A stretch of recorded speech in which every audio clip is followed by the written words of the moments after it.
Hi teachers and staff. Let's talk about topics.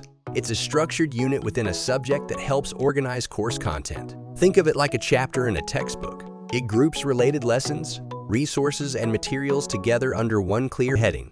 Topics are designed to break down larger subjects into manageable sections, making it easier for both teachers and students to follow along. Unlike many course builders that force you into a rigid module-based structure, topics aren't just placeholders for lessons. They can hold a variety of resources like files, videos, and links, allowing for dynamic and adaptable course planning. Plus, topics are linked to subjects, making organization seamless across multiple courses. To add a topic, head to the navigation menu and select Tools. Then click on Topics. This will bring you to the Topics page, where you'll see a list of all existing topics. Here, you can search, filter by subject or tags, and manage your topics.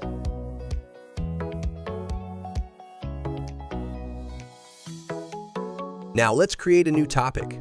Click the Create button. This opens the topic creation form. Start by entering a topic title and topic description to provide extra context. Next, select a subject from the drop-down menu. This ensures that the topic is categorized correctly within your curriculum. Now let's add content. Allows you to enrich your topics with multiple content formats including videos, audio, file, and application. Once you've added all necessary details and materials, click Save Topic.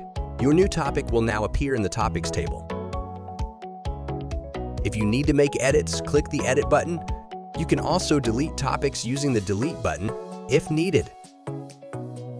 If you ever need to temporarily hide a topic, just toggle this off. And that's it. Simple, right? I hope this helped.